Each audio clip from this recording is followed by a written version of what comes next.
usar el micrófono, permítame un segundo.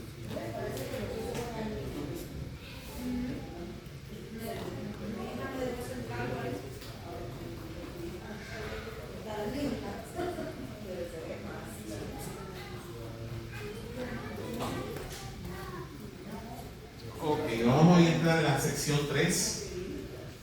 Ya estudiamos la sección 1, que era la revelación. Estuvimos estudiando la doctrina de la revelación de las Sagradas Escrituras. Ya tuvimos examen de la sección 1 y la sección 2. La sección 2 era la inspiración de las Sagradas Escrituras. Y vamos a entrar en la doctrina de la inerrancia de las Sagradas Escrituras. ¿Okay? Vamos a estar tal vez un par de semanas aquí. Ustedes saben que yo no me tomo las cosas rápido. A mí no me gusta cubrir cantidades de material. Aunque cubramos poquito, yo prefiero que usted lo asimile y lo entienda. ¿Ok? No me gusta cubrir montones de material que después usted se quede por ahí en las nubes. No, a mí eso no me gusta. No me gusta porque así yo no aprendo. Y si yo no aprendo así, yo creo que usted tampoco. Bueno, si usted es contrario, pues yo lo felicito, pero yo no soy así. ¿Ok? Inerrancia de las Escrituras. Vamos a inclinar nuestro rostro y vamos a orar en esta tarde, a pedirle al Espíritu del Señor que nos ayude, nos dé entendimiento. ¿Amén? Y le voy a pedir a mi hermana Antonieta que nos dirija en esta oración. ¿Okay? ¿Quieres el micrófono? Ora con el micrófono para que te escuche. Amado Padre Celestial, Gracias. gracias por este Señor, y por haber escuchado la palabra de Dios a través de nuestro pastor. Y ahora, Señor, preparamos nuestra mente y lo abrazamos para escuchar esta lección que vamos a presentar. Dice, puedo confiar en la Biblia. Así que en el nombre de Jesucristo, Señor, damos sabiduría y que podamos agregar esto a nuestro conocimiento. Amén. Pastor, una preguntita solamente. Dime. Ahí de rápido, ¿algunos vendedores todavía? ¿Cómo entregar ahí o ya se fueron la gente o dónde? ¿Erika está aquí todavía? Está contando, ¿ves? Si toca ahí la puerta. Ok. Hace como 4 semanas atrás estábamos todavía hablando del tema de la inspiración de las Escrituras. La hermana Marta hizo un comentario, qué pena que salió ahora, pero fue un comentario que yo sabía que lo íbamos a cubrir ahora. Ella nos pregunta que su hijo ha hablado con ella y le ha dicho, ¿cómo podemos estar seguros de que tenemos realmente la palabra de Dios? ¿Cómo podemos estar seguros de que realmente la Biblia está diciendo la verdad? Y esa pregunta a mí me encantó. ¿Okay? Yo no le tengo miedo a las preguntas difíciles. Hay gente que le huye a las preguntas difíciles. A mí no me dan miedo, a mí me gustan. Aunque yo no sepa contestarlo, yo voy a buscar la respuesta de alguna manera. ¿Ok? Y de eso precisamente que vamos a estar hablando hoy. El tema de tu lección se llama ¿Puedo confiar en la Biblia? Pero simplemente vamos a estar hablando de la doctrina de la inerrancia. Inerrancia de las Escrituras. De eso que se trata el tema de hoy. Ok, estamos en la página 33 de su libro. Hoy vamos a estar en la página 33 y la 34 al principio, ¿ok? Y la pregunta con la que empezamos en esta mañana es: ¿podemos confiar en la Biblia? Esa es la primera pregunta. Estaba mencionándote a ti, Marta. No, tuviste un momentito a llevar allá el cheque. De la pregunta que tú nos hiciste el otro día, que tu hijo te ha hecho a ti. Si podemos confiar en la Biblia. Pues en esta serie de lecciones vamos a contestar esa pregunta. ¿Ok?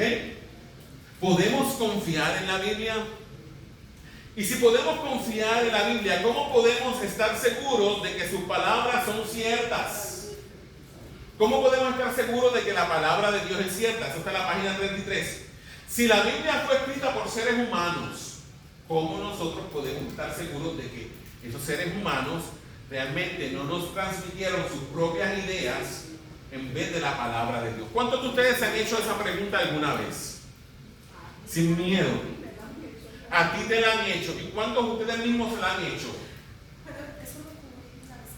No, estábamos hablando de inspiración. Hoy vamos a hablar directamente de eso, niña avance.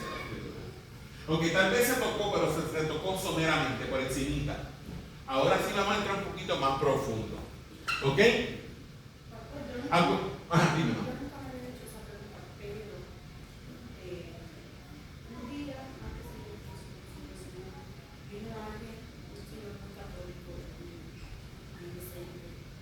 Toma, habla por el micrófono. Yo voy a hablar más fuerte, pastor. El micrófono no me gusta. Sin miedo. Pues bien, un señor muy católico me dijo que yo creía, pues yo, a pesar de no estar reconciliada con el Señor, pues yo le dije de mis creencias y se puso a hablarme de la Biblia. Entonces, yo no conocía que la Biblia del católico tenía más libros que los que yo conozco. Entonces, yo me pude quedar en paz. Y desde ese entonces se quedó ese bug ahí en mi mente. ¿Cómo la Biblia puede tener 4 libros más si yo todo el tiempo he creído en esto? 7 libros más. Son 7. Las católicas Si tienen yo 7. todo el tiempo he creído en esto y esto es lo que me enseñaron y esto es lo que yo creo, pero ese bug se me quedó ahí. ¿Cuáles son esos libros? ¿De dónde vienen? ¿Qué enseñan? ¿Qué hay ahí? Ok, esos son los libros de esta manera. Ok. Me voy a salir un poquito de la clase. Es por culpa de ustedes. Sí, pero es que una pregunta te lleva a otra. Y te voy a contestar tu pregunta también, porque ahora creo que la gasté. Pero déjame contestar la de Somalia. La Biblia católica tiene 7 libros más que la nuestra. La nuestra tiene 66 libros, ¿ok? La católica tiene 73 libros, ¿ok? Estos libros que están adicionales en la Biblia católica son Tobías, Eclesiásticos, Sabiduría, el libro de Judith, el libro de Esther en griego, y por ahí te busque. Se conocen como los libros, los católicos los llaman de esta manera.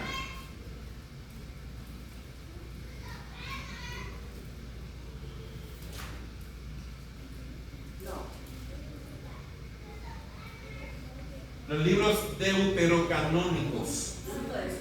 Ok. Usted puede comprarse, yo he tenido Biblia católica y de hecho tengo mi Biblia católica en Logos, ¿ok? Para estudiar, para leer. Deuterocanónicos, que significa el otro canon. Eso es lo que significa deuterocanónico. Ahora, en las Biblias protestantes, esos libros no están porque nosotros consideramos y entendemos que esos libros son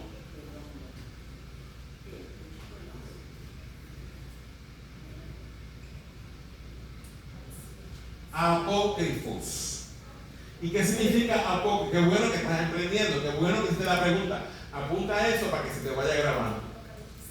Apócrifo. ¿Qué significa que un libro es apócrifo? Que no es, aquí va, que no es inspirado por Dios. ¿Ellos sacaron sus propias conclusiones o qué? No, te digo ahora. No son inspirados. ¿Ok? ¿Por qué sabemos que no son inspirados? Porque si usted lee esos libros, no estoy diciendo que no son valiosos, escúchenme. Son valiosos históricamente, y les voy a decir por qué. Déjame mirarte un poquito, papi, para que lo puedas ver. Son valiosos históricamente porque, escúchenme esto, hubo entre el libro de Malaquías, que es el último libro del Antiguo Testamento, y el libro de Mateo, hay un espacio de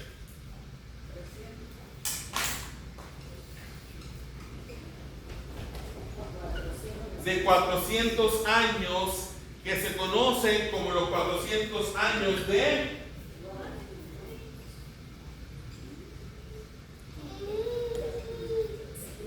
de silencio. ¿Por qué se conocen como los 400 años de silencio? Porque durante esos 400 años no se levantó ningún profeta en Israel. ¿Ok? ¿Cómo fue? No había, o sea, había silencio. Dios como que paró de hablar. Entonces, en los libros apócrifos se narra historia que ocurrió durante esos 400 años de silencio. ¿Ok? Luego de que Israel llega del exilio babilónico, Israel fue conquistado después por los griegos y eventualmente por los romanos. Pues en esos libros apócrifos o deuterocanónicos se narra mucho de lo que pasó durante esos 400 años de silencio. Pero esos libros no son inspirados por el Espíritu Santo. ¿Por qué no lo sabemos? Porque contienen doctrinas contradictorias. ¿Ok? Como por ejemplo, creo que es el libro de Baruch. En el libro de Baruch se dice que oraron, los judíos oraron y ofrecieron sacrificios por los soldados que habían muerto, para el perdón de los pecados de los muertos. Entonces eso es una doctrina contradictoria. Y de hecho, ¿de dónde saca la Iglesia Católica la doctrina de orar por los muertos? De los libros deuterocanónicos. Por eso ellos los defienden con uñas y dientes. Pero para que tengan un poquito más de historia, siempre hubo dentro de la iglesia primitiva dudas en cuanto a si estos libros eran o no inspirados. Porque los cristianos siempre tuvieron acceso a ellos y los leían. ¿Ok? Hay muchos libros, y entiendan esto, los autores de la Biblia estaban empapados de toda la literatura que había en su época. ¿Ok? Fuera inspirada o no. Ellos leían todo lo que ellos tenían a su mano. El libro de Enoch. Porque ¿cuántos han oído hablar del libro de Enoch? ¿Han oído hablar del libro de Enoch? ¿Verdad que sí? Ese libro no está en la Biblia. ¿Ok? Porque no se considera inspirado. Sin embargo, sabemos que la iglesia primitiva lo leía y los apóstoles lo leían. ¿Por qué? Porque si usted lee el libro de Judas y usted lee la segunda carta de Pedro, usted se va a dar cuenta de que ellos citan el libro de Enoch. Lo citan. ¿Significa eso entonces que Enoch es inspirado? No. Pero ellos sabían que sus lectores leían esos libros. Y de allí ellos sacan unos principios. ¿Por qué sabemos que los escritores de la Biblia leían otros libros? Porque cuando Pablo predica en Atenas, en el Areópago, Pablo cita un poema de un poeta griego y lo trae a los griegos y le dice, por eso es que uno de los profetas, de los poetas de ustedes dice, linaje suyo somos, porque ellos leían, hermano. ¿Me está entendiendo? Ahora, siempre hubo dentro de la iglesia dudas en cuanto a si estos libros eran inspirados o no. Damaso primero, ay Dios mío, ¿por qué ustedes me hacen la historia? Perdón, pastor, un segundo. Tal vez le dan tanto crédito a Enoch porque él no fue el que, él no murió, el Señor se lo llevó. Era un hombre santo, era un hombre pero a la medida del Señor. Porque dicen que es uno de los que no vio muerte. A él se lo llevó el Señor. Se lo llevó a Okay. Pero su libro no es inspirado y por eso no está aquí. Sí, entonces, pero por eso es que le rinden tanto culto, homenaje. Ok.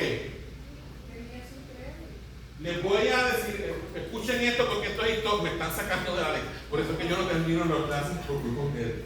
Pero es que a mí también me gusta que me hagan preguntas. Me gusta que me cuquen. Pastor, y lo otro es lo que están diciendo que no ha sido inspirado. Por eso es que lo traen. Sí, ahí vamos. ¿Le dan culto a la muerte? ¿Por eso será que se le dan la muerte? No, eso ya fue el folclore popular. Eso es folclore popular, sí. Hay muchas cosas dentro del catolicismo de nuestros pueblos que es folclore popular. ¿Ok? Porque si usted va al catecismo de la Iglesia Católica no aprueba esas prácticas. No, eso es folclore popular, eso es la verbena del pueblo. ¿Ah?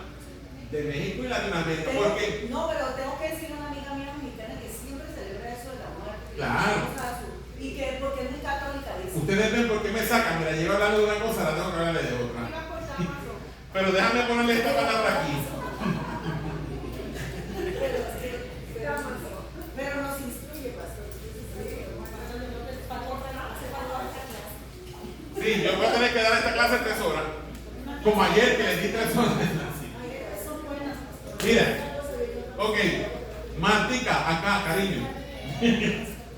Lo que pasa en Latinoamérica y en nuestros pueblos se llama sincretismo. Sincretismo. Ok, y la iglesia lo ha permitido en nuestros países, no porque está en los cánones oficiales de la iglesia, sino porque un problema de la iglesia de Roma es que ellos amapuchan mucho al pueblo. ¿Ok? Y nuestras culturas indígenas, y en nuestras culturas africanas, ¿qué pasaba? Era una cultura que son ¿qué? Que tenían muchas prácticas como paganas, y Ruti dijo algo, animistas. Un ejemplo de eso es la Pachamama. La Pachamama es la madre tierra, el espíritu de la tierra. ¿Ok? Que ahora el Papa Francisco, como él es el más ecuménico de todos los papas que yo he visto, él permite el culto a la Pachamama dentro de las iglesias católicas, ¿ok? De Centro y Suramérica. ¿Ok? Pero hay mucha cultura, hay muchas prácticas paganas de nuestros indígenas que la iglesia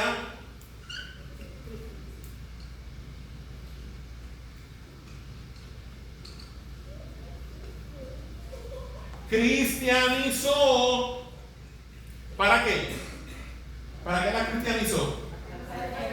Para que no se le vaya la gente. ¿Ok? Por ejemplo, en mi país, Para ser más carismático, pues. más abierto a la gente. En mi país, Puerto Rico, ya no quedaban muchos indígenas. Si quedan por el centro de la isla, pero están mezclados con todo el mundo.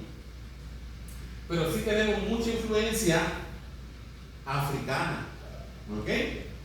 Entonces, cuando los africanos que llegaron a Puerto Rico llegaron a nuestra isla, ¿qué trajeron con ellos? Su cultura. ¿Y con la cultura que vino?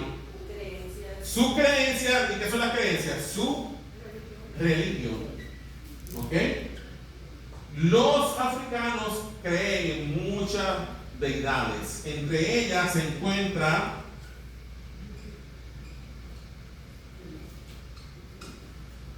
Yemaya,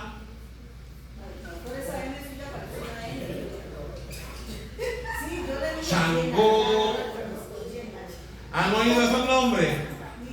Viva Changó. Viva Changó. Yo sé que tú lo has oído porque eso es salsa. Esta es la salsa vieja. Son discos, pero no son ningún disco. Si tú sabes bien, ahí está todo eso. De hecho, hay una canción de este muchacho Rubén de Calle 13 que le dice al que está tocando los tambores, le dice, llama a los santos. Porque los toques del tambor, cada toque del tambor era una invocación a una deidad africana. ¿Ok? ¿Qué hizo la Iglesia Católica? Lo que hicieron fue que le pusieron nombres de santos. Le pusieron nombres de santos ¿a quién? A los dioses de los africanos. Por ejemplo, esta señora que está aquí, Changó, en la cultura católica se llama, miren a ver si conocen este nombre. Santa Bárbara bendita. Santa Bárbara bendita. Santa. ¿Y tú sabes lo que hacían? Ok. Cuando celebraban la fiesta Santa Bárbara, los africanos invitaban a los españoles a la fiesta. Emborrachaban a los españoles hasta que los españoles quedaban inconscientes. Y cuando los españoles de verdad ya se habían ido 17, entonces que de verdad empezaba el culto a Changó. Eso se llama sincretismo. Y eso es lo que ha pasado en Centro y Suramérica. Por eso es que en nuestros países celebran el culto a la Santa Muerte, el Día de los Muertos, Las fiestas patronales que tanto nos gusta montarnos en esa máquina, todo eso viene de allá. O sea que todo es mundano. Claro, tiene su origen pagano. ¿Ok? Ay, yo quiero decir, Diga. yo creo que lo que el año pasado, Ujú. prematura, y me invitaron a un pueblito, Ujú. mi maestra de psicóloga de una amiga de ella, que se veía un culto al diablo. Y eso era un carnaval, pues yo no conocía el lugar, ¿verdad? Ujú. Pero eso fue un carnaval al frente de la iglesia católica, todo una cosa, Ujú. pero una cosa enorme al diablo. Hasta Ni Javi. Ok. Me quedé en Damaso, ¿verdad? Una cosa, o sea, yo me quedé, yo hasta, Voy a borrar aquí. yo me quedé fría, pero es todo un culto al diablo, todo el pueblo, todo el Y a diablo. ellos les parece Y al normal. frente de la iglesia Para ellos católica, felicidad sea eso. felicidad. Ustedes están viendo ahora la necesidad. Escuchen esto. Están viendo ahora la necesidad de la guerra espiritual. ¿Saben por qué? Porque nuestros pueblos han perpetuado el culto a estas deidades que realmente no son deidades, son entes espirituales de maldad en las regiones celestes. Y cada vez que usted participa de ese tipo de actividad, ¿qué está haciendo usted? Está participando de qué? De la fiesta. Da miedo, los Y espíritus una de están por las ahí. cosas que más me llamó la atención, que tomé fotos, era la cantidad de iglesias Que estaban adornadas. que hay, no, que hay en ese ¿Representando? pueblito, no, capaz. Oh, Es que el pueblo le hace solo culto al diablo, pero está lleno de iglesias del pueblo. No entiendo por qué le están haciendo culto al Por el diablo. sincretismo, ma. o sea, El sincretismo del que estamos hablando. Es una tradición de Río Sucio. Sí, son tradiciones. Pero esas tradiciones que hacen, perpetúan, ¿qué cosa? ¿Qué perpetúan? La Perpetúan a fuerza Satanás. Satanás, ahí esos espíritus se llegan a la casa. Sí, Se van de la iglesia y los caminan. esa gente está bajo la influencia de su poder. Ok, pero vamos acá, que me quedé en San Damaso primero. Escúchenme ahora. Que tengo a Damaso, dejé a Damaso y Dama. Ok, Damaso. San Damaso primero. ¿Quién era Damaso primero? Damaso era un patriarca de la iglesia de Roma, es decir, uno de los papas de Roma. ¿Ok? Acuérdense que yo les he enseñado que la iglesia primitiva tenía ¿cuántos patriarcados? ¿Cuántos obispos habían? ¿Cuántos patriarcados tenía la iglesia primitiva? ¿En cuánto estaba dividido? Ya no sé, que no se recuerdan. ¿Cuántos? 5 patriarcados, ¿ok? Estaba el patriarcado de Jerusalén, el patriarcado de Antioquía, el patriarcado de Alejandría, el patriarcado de Constantinopla y el patriarcado de Roma. O sea, que ¿cuántos papas había en la iglesia originalmente? 5. Porque papa es una forma cariñosa, escuchen bien, es una forma cariñosa que tenía la iglesia de llamar a los obispos como papá, porque viene de papá, nuestro padre espiritual. Eso es lo que querían decir con eso. O sea que había 5 papas en la iglesia ortodoxa, pero el de Roma es el que tenía más territorios. ¿Okay? Ahora, los otros 4 patriarcados eran griegos, por lo tanto, ¿qué idioma hablaban? Griego. ¿Había problema con el Nuevo Testamento? No, porque el Nuevo Testamento, ¿en qué idioma fue escrito? En griego. Ahora, el Antiguo Testamento, antes de que Cristo naciera, ya había sido traducido al griego. ¿Por qué? Porque cuando los griegos conquistaron a Jerusalén, hubo muchos judíos que se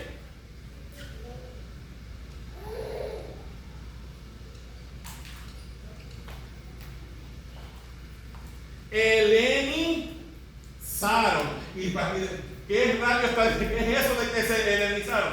Hermano, Grecia se conocía como Helena, ese era el nombre de Grecia. Entonces, helenizar significa que esos judíos adquirieron muchas prácticas ¿de dónde? Desde Grecia. Y adquirieron el idioma griego. Es más, había judíos que ya no sabían hablar hebreo, que hablaban Griego porque le pasó como a los hijos de nosotros, que ustedes hablan español, pero los hijos suyos apenas lo hablan, dice que lo hablan. No, ¿me está entendiendo? Entonces, ¿qué pasó? Al ver esa necesidad, los judíos decidieron traducir el Antiguo Testamento a qué idioma? Al griego, ¿ok? Y esa traducción al griego de la Biblia se conoce como la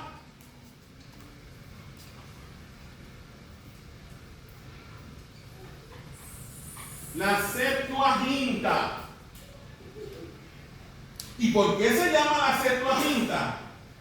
Porque se cogieron a 70 judíos que, según la tradición se dice, estos 70 judíos se pusieron cada uno aparte a traducir el Antiguo Testamento al griego, y cuando se juntaron para ver el trabajo, según la tradición dice, habían hecho exactamente el mismo trabajo de traducción.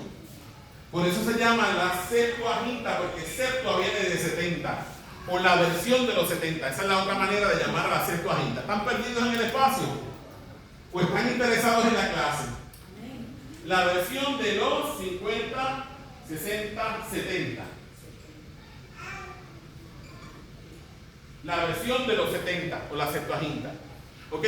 O sea que ya para el tiempo de Jesús, el Antiguo Testamento estaba traducido a qué idioma? Al griego. Por lo tanto, no había ningún problema. Ajá, dime. Antes del griego, ¿en qué estaba? En hebreo exclusivamente. El Antiguo Testamento. ¿Ok? Por lo tanto, la versión del Antiguo Testamento, escuchen esto, la versión del Antiguo Testamento que usaban los primeros cristianos, que no eran judíos, era la Septuaginta. ¿Ok? Se tradujo en griego. Los 70 se helenizaron, muy bien. Se adquirieron la cultura griega, muy bien. ¿Me estás captando? Vas por el buen camino. Ustedes me hacen a mí hablar cosas que yo no tengo planificadas. No, pues nada de están sacándome la de acá. Ok, seguimos acá. Ahora puedo hablarles de Dámaso. Dámaso era obispo de uno de los 4 patriarcados. ¿De cuál patriarcado era obispo Dámaso? Del patriarcado de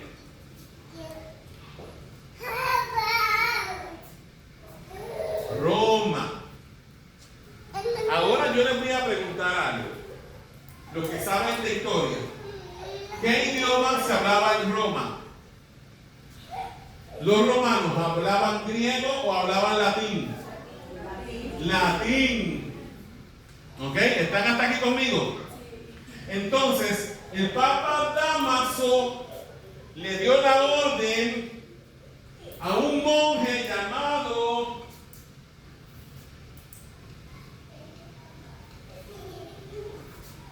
Jerónimo, San Jerónimo, de que tradujera la Biblia ¿a qué idioma? Al latín. Ok. Eso fue ya para el siglo IV más o menos. Se tradujo la Biblia al latín, y la versión de la Biblia que tradujo Jerónimo se conoce como voy a escribirla aquí,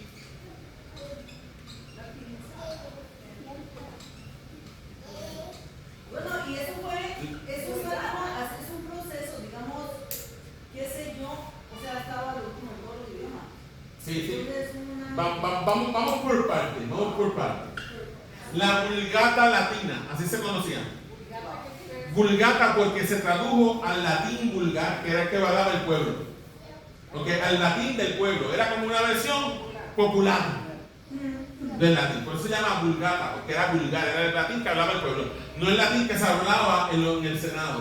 O sea, lo hicieron para que el pueblo la pudiera ¿Entienden? Exactamente. La Vulgata Latina.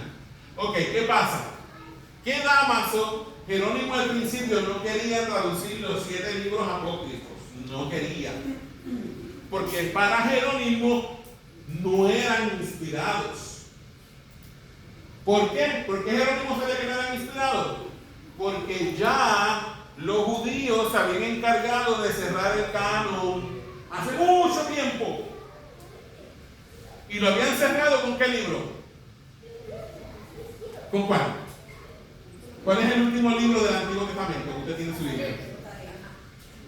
Malaquías. Porque ya los judíos, escuchen esto bien, ya los judíos habían dicho no, estos libros no son inspirados.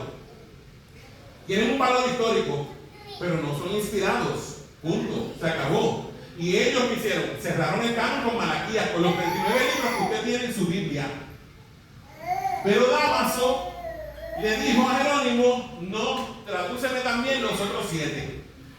Y encasquétaselos allí en el Antiguo Testamento. O sea, realmente Jerónimo los tradujo y los puso en el Antiguo Testamento por orden de quién? De Dámaso. Ok. ¿Ah? Obligado. Pero ¿qué pasa? Escuchen esto. Siempre hubo en la iglesia más o menos ese debate. ¿Será? No será, pero no era algo sin importancia. No era algo realmente que fuera, no tuviera mucha relevancia. Ahora, ¿qué pasa? Cuando ocurre, ya pasaron los siglos, pasaron más de 1000 años, y ocurre ¿qué movimiento?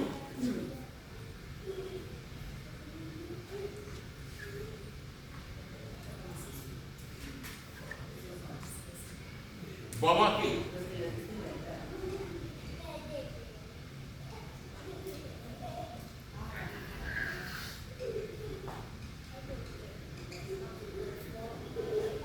La Reforma Protestante.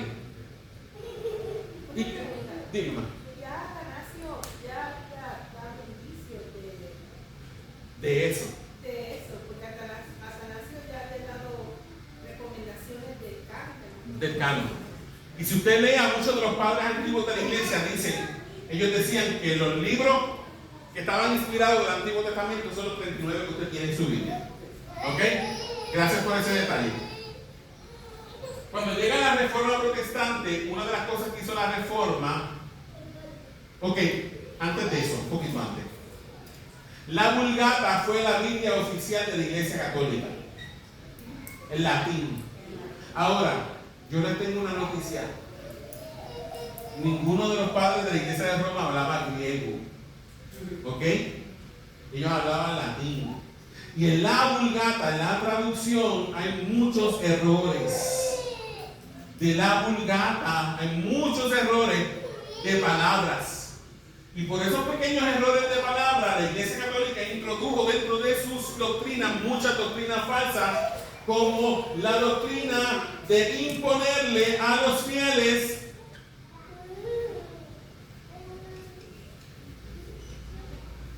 penitencias después de confesarse, porque tradujeron la palabra arrepentimiento como penitencia. Y de ahí que viene la práctica de después de confesarme tengo que hacer penitencia. O sea que la Biblia está bien. Cuando iban haciendo traducción tras traducción. Escuchadme, porque no he llegado. Estoy llegando a la Vulgata, ¿verdad que sí? Era la única Biblia que la Iglesia Católica permitía que se usara y no la tenía el pueblo. La tenían, si acaso, los sacerdotes. Porque no la estudiaban. ¿Qué pasa? Cuando llega la Reforma Protestante en 1517, una de las cosas que hace la Reforma es, hay un lema de la Reforma que está en latín, porque me gusta darle esas cositas para que ustedes se rompan la cabeza. 1517 adelante. Ad fontes. ¿Qué significa ad fontes? La Reforma Protestante surge en el tiempo de la modernidad. ¿Ok? Durante la Edad Media el pensamiento era cerrado, pero en la Reforma surge en la modernidad. ¿Y quién es el que forma la reforma? La Reforma, hubo diferentes reformas, hubo más de 5. pero el catalizador de la reforma en general es Martín Lutero. Con la reforma, ad fonte significa regresar a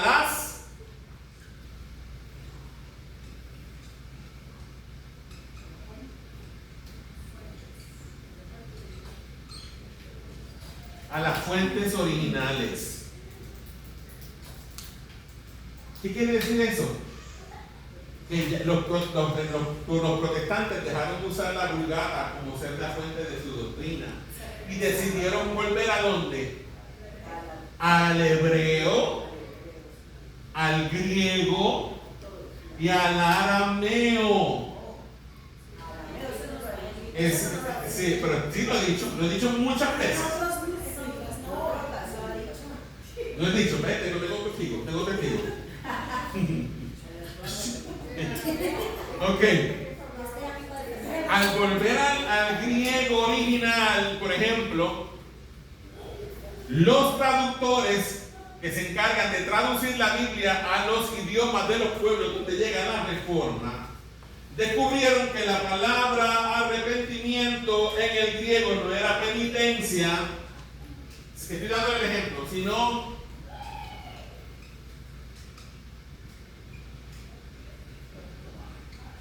metanoia, que significa un cambio de mente.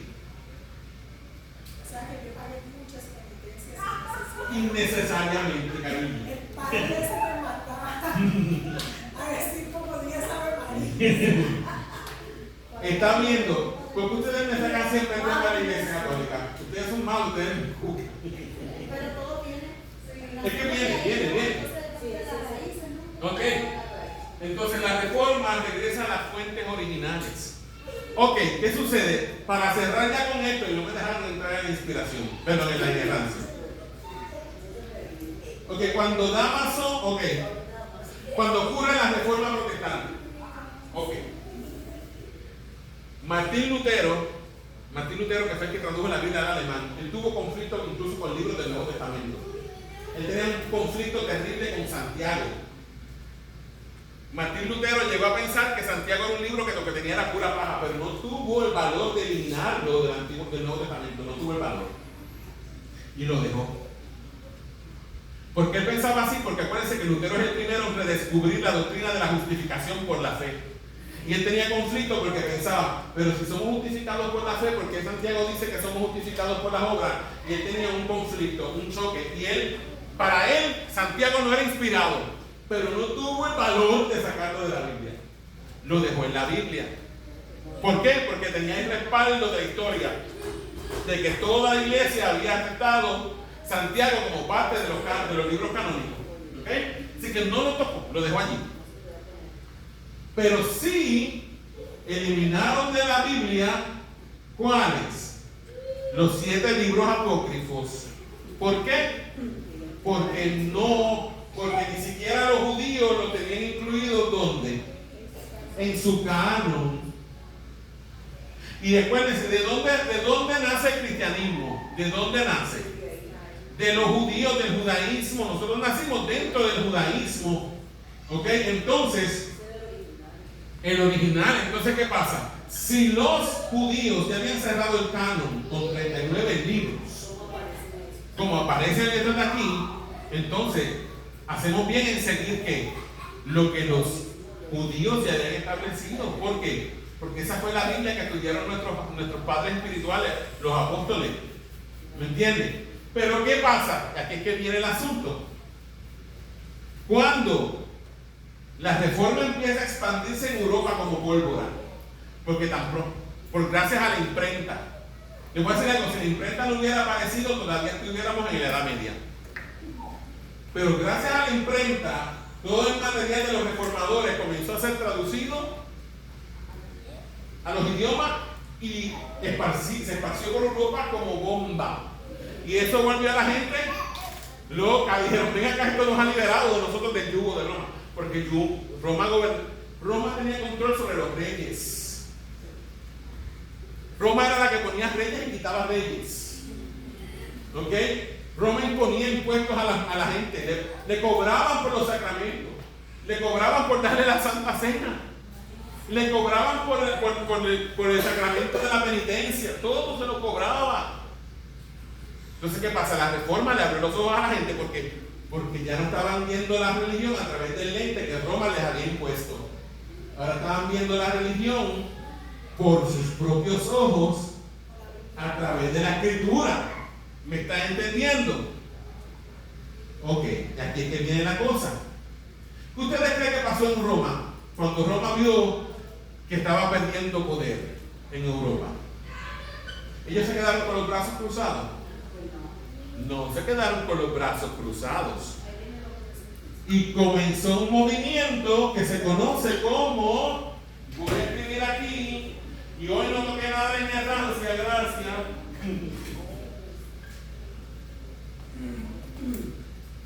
Ya estoy terminando. Y hay que leer cuál. ¿Quién me dijo que no dijera eso? Que supuestamente era algo.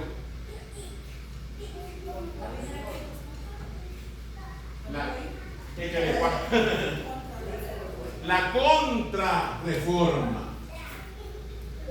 Y en la contrarreforma, miren a ver si conocen este nombre que les voy a poner aquí.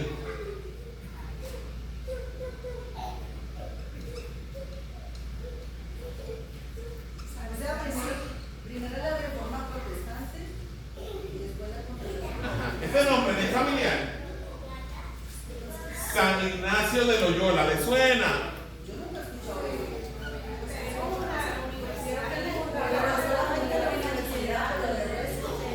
¿Le suena ese otro nombre?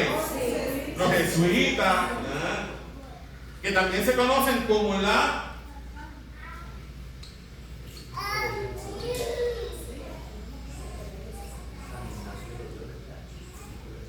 Compañía de Jesús. Ok. Esta gente, dirigida por San Ignacio de Loyola, se convierten como en los templarios para erradicar la reforma protestante. De hecho, en nuestros países todos fueron evangelizados por los jesuitas. ¿Ok? Son buenos colegios, y nadie lo niega. Y esos son los que se visten todos así, completamente como. No sé decir. Gente que está vestida. Pero, para que ustedes tengan una idea, ya estoy terminando. Ignacio de Loyola, escuchen esto. Listen to this, please. Ignacio de Loyola decía lo siguiente. Miren, escuchen esto por favor. Escuchen esto. Ignacio de Loyola decía lo siguiente. Si la iglesia dice que es azul, aunque usted lo vea rojo, ¿qué es? Es azul. ¿Por qué? Porque la iglesia lo dice. Ustedes protestan porque ustedes son producto de la modernidad. ¿Verdad que sí? Y ustedes saben que ustedes no se comen gato por liebre, ¿verdad que no? Pero esa es la mentalidad de esta gente. Exacto. No era la mentalidad de ellos. ¿Ok? Su como visión de vida, si la iglesia lo dice, es verdad. Entonces, ¿qué pasa? En la contrarreforma, y que ahora sí voy a terminar, surge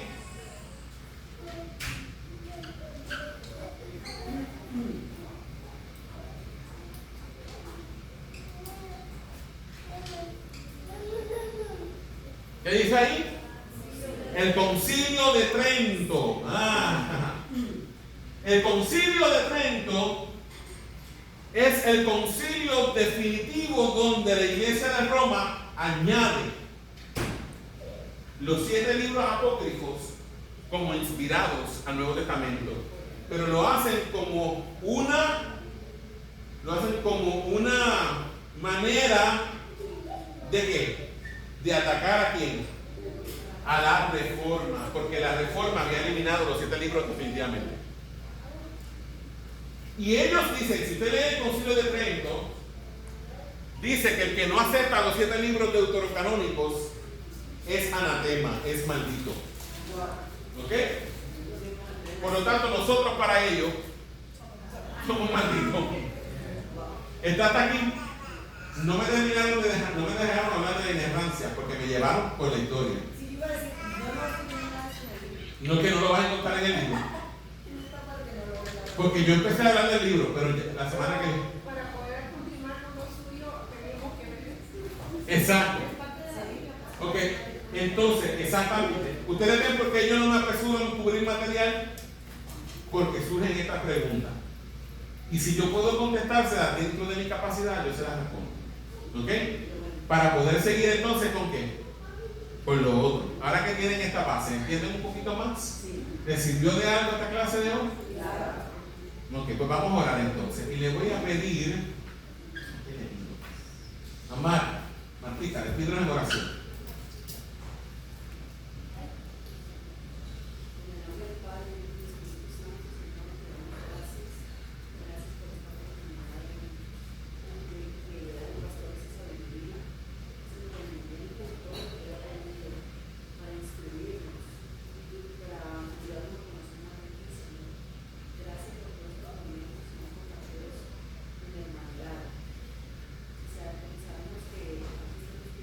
Amén.